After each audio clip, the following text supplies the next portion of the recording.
All right, we are live. Welcome back. I have a very, very special guest with me today, Michelle Long, who leads our Walmart advertising team here at VENDO. There is really nobody other than Michelle who has the expertise on our team, or better expertise, I shall say, with all things regarding Walmart advertising. And of course, she's geared herself with an incredible team behind her. But Michelle, I will let you introduce yourself further. Yeah, well, I don't know if I can get much better than that, but I appreciate it. But yeah, I get to lead an amazing team of media buyers here at Vendo, and we live, breathe Walmart Connect. So all things sponsored search and display for our brands, we really assist them and kind of guide them in their strategy overall. So our main focus really is sponsored search, and then in secondary, we focus on display as well. Amazing. So, Michelle, I feel like when we were at a few conferences last year in Vegas, we were talking about just some new WMC updates that were rolling our way. And it seems like since then, they've almost doubled in terms of what Walmart has as their plans for this year in terms of Walmart advertising and really expanding that. So I'm sure you're excited by that, Yeah. running Walmart advertising for a bit here. What is it like for you having all of these new updates roll out so quickly here? Well, it's amazing. I will say, I started this journey for our team back in 2019. And so it's just been a roller coaster. I know I started my training actually on Amazon, and then it was just, we had such a strong need for a real focus on everything Walmart Connect because it was so new. It wasn't even called Walmart Connect at that point.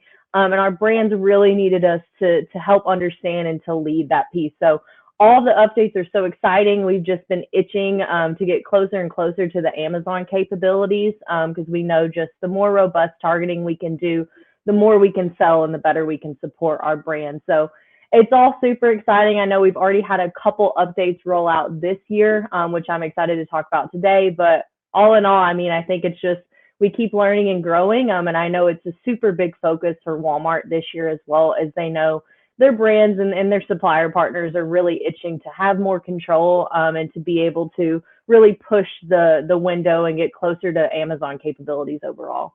Amazing. And yeah, that definitely gives us the upper hand here at Vendo, being a team that's integrated very Yeah. closely on both the Walmart and the Amazon side, because of course we've had a few years now to Yeah. really develop some of these strategies on the Amazon side with some of these updates already being in place. So Michelle and team are able to capitalize on that very early on when these updates are released and have that strategy mapped out with her and her team so that we could propel these brands forward right at the launch of some of these new initiatives. So, Michelle, let's just hop right on into it then. One of the bigger updates, sponsored brands, so previously known as search brand amplifiers. Wonder why they renamed it sponsored brands, right? That sounds a little bit familiar. But Yeah. Walmart did rebrand them last year. They are available to both 3P and 1P sellers. And a huge call out is that at the end of the year, we will have new to brand metrics available. Michelle, what is that going to do overall for brands and analyzing their new to brand growth overall? Yeah, so it hit at the end of last year. So we've already started pulling in some data. And what's been really exciting to see is that even our brands that are pretty far into the Walmart life cycle, meaning they've been on Walmart for several years, they've been in stores, they're still driving a very high percentage of new to brand customers. We even have a brand right now, looking at the February data that had 100% new to brand order rate from their sponsored brand campaign. So I highly, highly recommend, if you're not testing sponsored brands right now, get on early. There is one caveat compared to sponsored products. There is like a bid minimum, and that starts at $1 CPC. So get in early, as we know those CPCs are going to climb. We're going to get closer and closer to Amazon as the year progresses and competition increases. So yeah, I just really encourage it. I know we've just seen such strong results, and with the new to brand metrics available, you can see there's been a shift in strategy and how we view this and how our brands view this as well. As it's just, we're not just focusing, on impressions, but we're focusing on longer tail keyword strategies, expanding across more category targeting overall to drive that new to brand customer number up. But yeah, overall, really good metrics so far. I will say we're seeing about an average of about 70% new to brand order percentage from our sponsored brand campaigns. But I will say you have to remember that's stretching across almost every category in Walmart. So your average will likely depend on the category you're in, the competition, kind of your brand life cycle within Walmart as well. So make sure you take some of that into consideration too when you're reviewing those metrics. Definitely. A couple questions for you on that, Michelle. One, obviously rolling out at the end of last year now, how have you seen CPCs change even thus far now that, of course, more brands are getting acquainted to using sponsored brands? And then secondly, which categories have you seen perform the best in the sponsored brands realm? Yeah, so those are really good questions. I will say the category we've seen perform best really depends on the retail price of your SKU too, right? With that CPC starting at $1, we know some of our grocery brands that have lower retails don't see typically as strong of a return as some of our higher retail items and toys and general merchandise and some of those other spaces. So I will say performance tends to lean towards where your retail falls, which I know we're all pretty used to seeing. And can you remind me your first question? Yes, and then in terms of the category, I think you already answered it, but CPCs in general, now that it has been released for a bit, how have those changed? Yeah, so that's a great question. I will say honestly, we haven't seen the expected uptick that we anticipated. I really assumed that because we got these additional metrics that the competition would just start rolling in, but I do think that we're still in the early phases of where CPCs will go. We have seen some slight upticks in different categories, maybe about 10%. But really, some of that's also attributed to the new year, new you, and some of those other things that we've seen Walmart focusing on within the new year.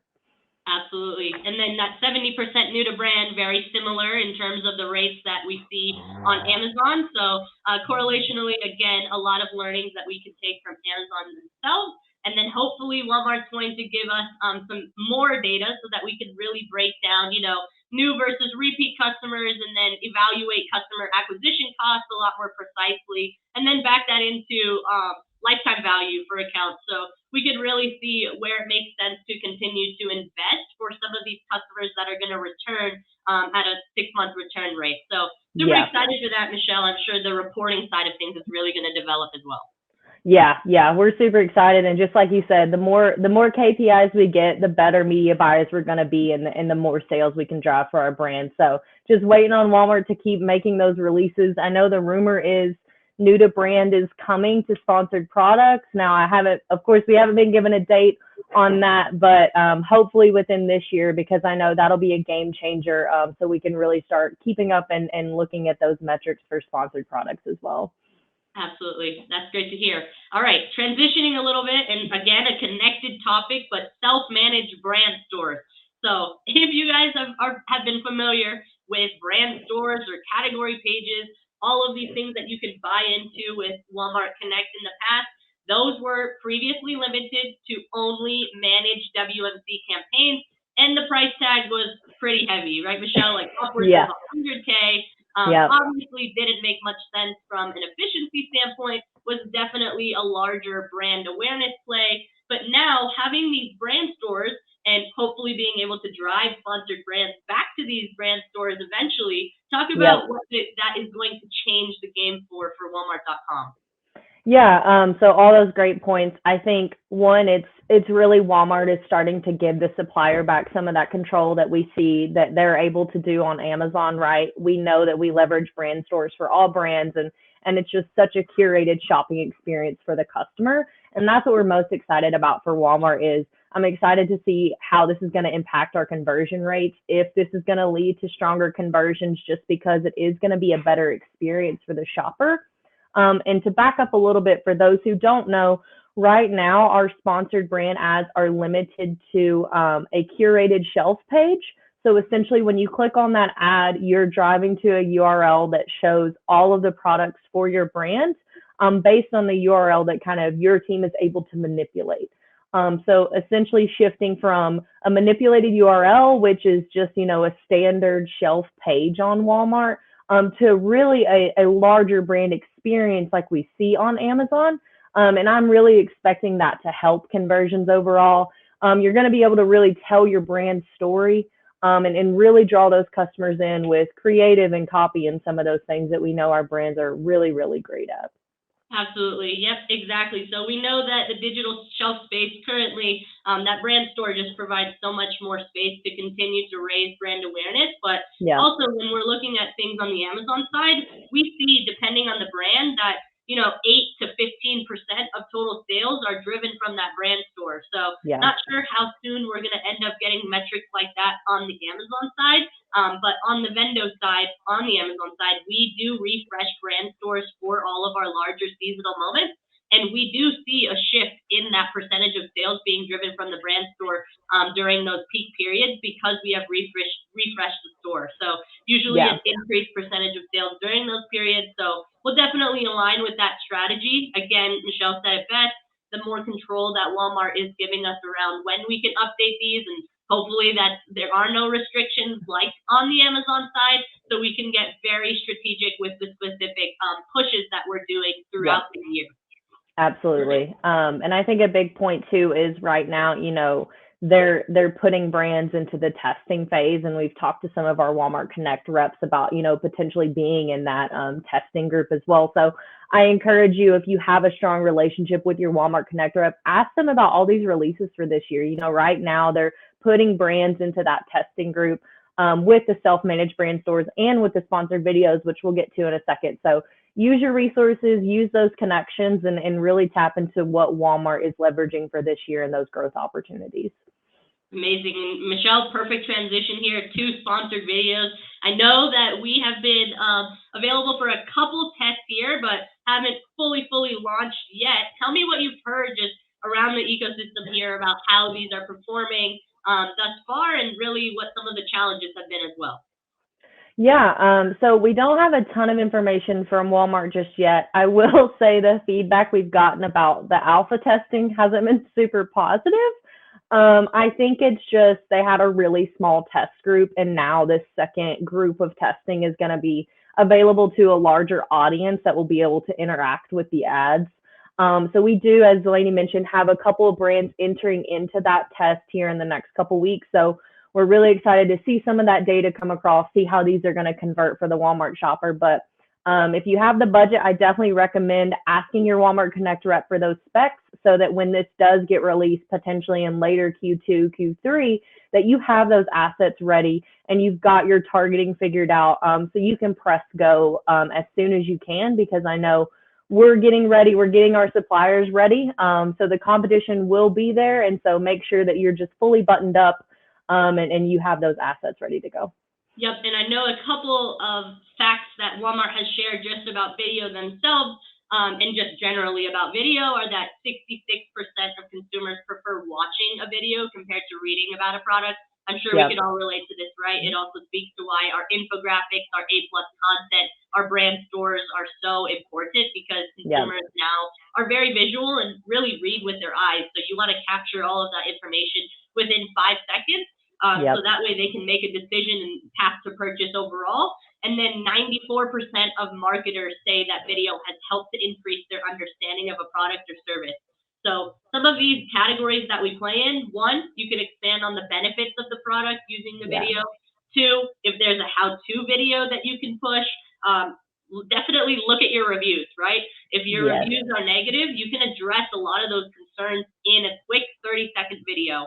And a few best practices, of course, make sure that your video is able to function without sound, because I have seen, and Michelle, correct me if I'm wrong, but that you'll have to click play on this video, and initially it's not going to play with sound, but you may have to turn on the sound. Is that what you've heard too? Yeah, I think too, it's also just making sure that you can speak to the visually and hearing impaired as well, like making sure that every shopper can understand your products and can learn about your products, regardless if there's sound or not. So like you said, we know it's going to help conversion rates, making sure you're educating your consumer about what your products can do for them. And then also think about upsell. Like, why not throw a screenshot up there, or not a screenshot, but a photo in the last part of your video showing your whole portfolio, right? Like, maybe this is an ad for a specific product, but show them everything you have to offer, right? Like use it as an upsell as well. So that would be my big tip too, is make sure you leverage those assets as much as you can, and really, really educate the consumer. Yep, exactly. And I'm sure Karen and our creative team are very excited by this because, as everyone on the call here knows that's tuning in, we do a lot of video work in-house as well, and really make sure that we've nailed down that optimization strategy on the Amazon side. I'm sure there's going to be a little bit of differences on the Walmart side, but for the most part, we're going to be able to replicate a lot of that strategy as far as best practices. And then also just with some of the CPCs, I know that Michelle has talked about this in the past, but obviously seeing some more efficient CPCs as well. Amazon recently, a few months ago, had released those top of search bid adjustments for video. So I'm sure that will come with Walmart in a couple of years after some of this testing has been done.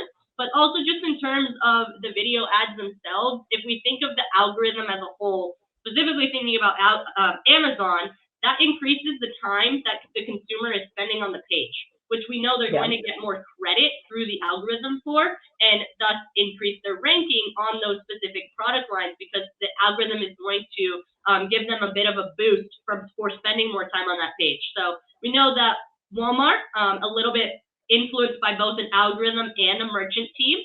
So obviously there's an outstanding factor there that we also need to consider in terms of overall visibility, which Michelle can do a whole other podcast on herself in terms of how that influences the ads.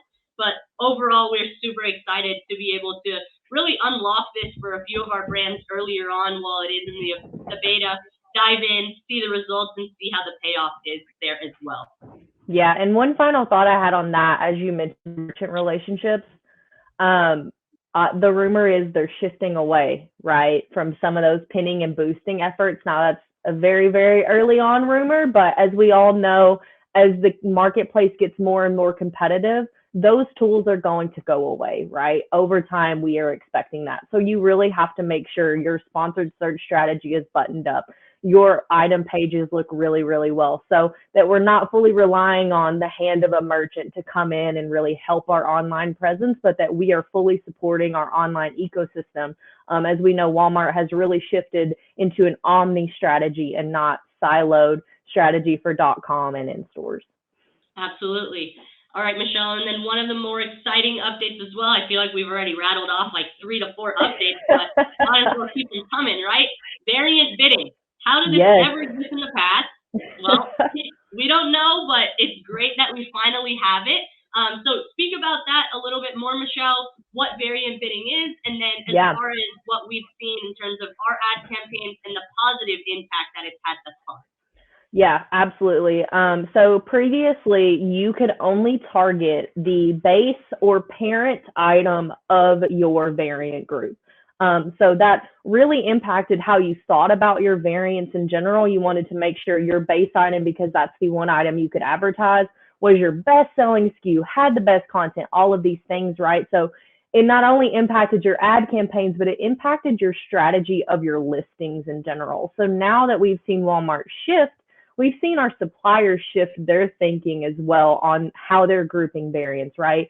You might not have your parent SKU as your top seller anymore. Maybe you're focusing more on a lower level item that you really want to push some sales through. So it truly depends on your strategy as a whole. But I will say we have seen variant targeting work. Now it does come down to, do you have the budget to support advertising more SKUs, right? If not, you probably need to stick with your top seller and your main priorities, your items that are in store, really dependent on your strategy as a whole. But do you want to take up more shelf space, right? Like that's the end game here is, do you want to own all 4 of those top of search placements for sponsored products, right? Do you want your sponsored brand right above it to have all 4 of those items too? So it's really kind of opened it up for the suppliers that have the budget to support additional SKUs.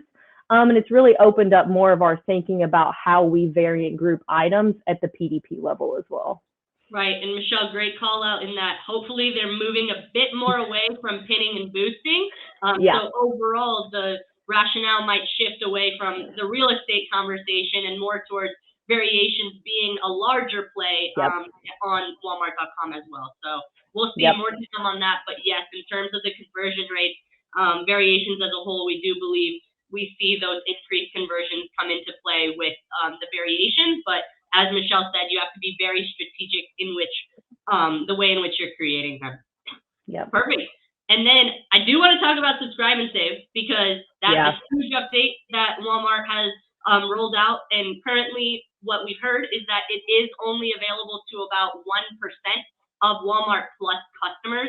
So for the most part, not a lot of people have access to subscribe and save currently. You'll see though, when you log into your Walmart Plus account, if you do have one, that for some of the brands available with subscribe and save, that the tags are rolling out. So it will say subscribe to save in a little green badge there, which is great to see. But overall, this is supposed to be something that gets rolled out across all consumers or all sellers on Walmart.com in Q1.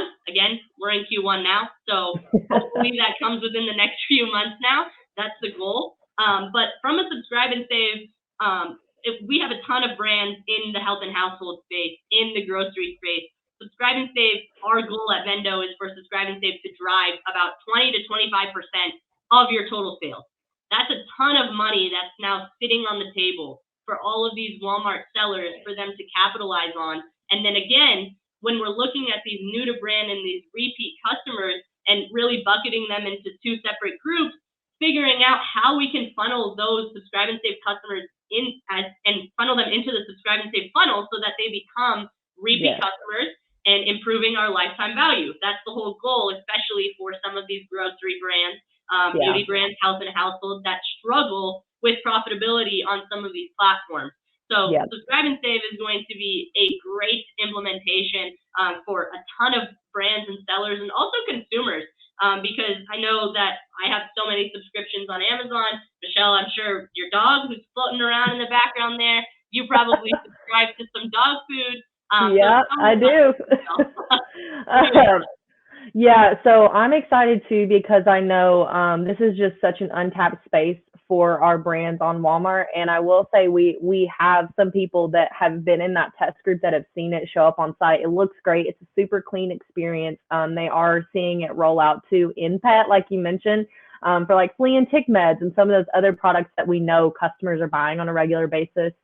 We've also had a couple brands in the marketplace space that have that were included in the previous test for subscribe and save, and they've got some good metrics attributed to that, and it's been able to help like shift kind of some of their marketing strategies and some of the other paid activations that they leverage. So I'm excited. I know we don't have a lot of data on it yet, but excited to see some of that roll through and how our team will be able to kind of strategically guide our brands, like you said, and leveraging our Amazon learnings, because we know you guys have had that on Amazon for so long, and how we translate that over to the Walmart space.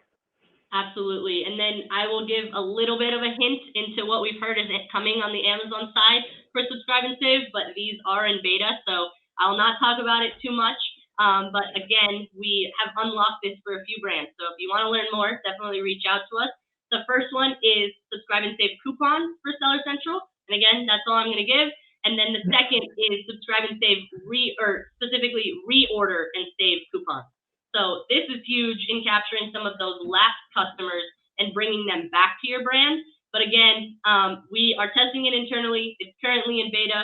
We'll let you know more as it develops, but we're very excited by these two additional functionalities. One, reorder and save coupons. Second, subscribe and save coupons. And we'll update you in a few months as it actually starts to roll out on Amazon. But great to see that Walmart is getting started with subscribe and save, and can't wait to see what it develops into as well. Yeah, and I'm super excited too, because we know just the grocery space in Walmart in general is just such a large piece of their total business. So it'll be really exciting to see the impact of that versus, you know, kind of the grocery space on Amazon. So super excited, but I love that very, very minimal teaser you're giving the crowd. Not much at all, just a one little sentence blurb. Just a teaser, Michelle. You know we love the teasers. All right, and let's just close it out here, Michelle.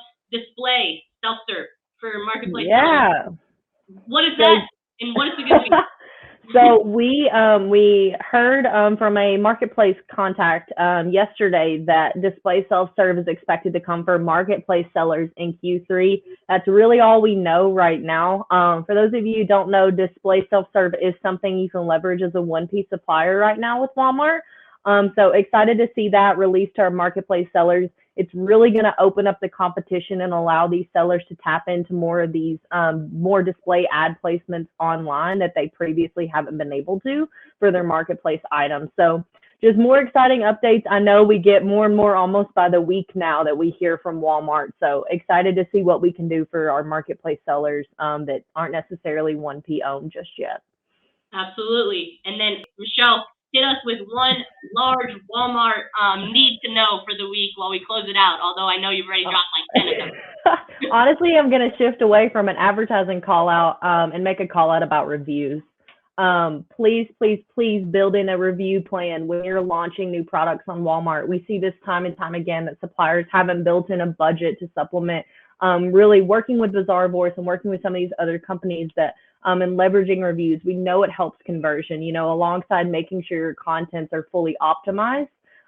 Please make sure you're looking at your reviews. We've seen 20 to 30% conversion lifts when we go from 0 reviews, you know, to 10 reviews to 20 reviews, and having really, really strong ratings, right, above that 4 star mark. So I highly recommend building a review plan into your strategy because we all know customers are reading them and they're really leveraging them to make decisions on Walmart and on Amazon. Absolutely. And on the review piece, as Michelle said, you have the benefit. If you were an Amazon seller first, you know you can't syndicate from D2C. You on Walmart.com can syndicate from your D2C website. They make it so easy through a lot of these review programs. Go and do it now so that your ads are more efficient, but that your conversion rate on the organic side also improves. So, Michelle, we did it. A little less than 30 minutes here. Thank you for having me. Have you back. Of course. So, if everyone knows, or now you will know, that Michelle is known as the queen of Walmart advertising on our side, and I think it's a very safe bet to say that she absolutely lived up to that name today. So, Michelle, we'll have you back soon. Thank you so much for joining us today. Yeah, for sure. Thanks, Delaney.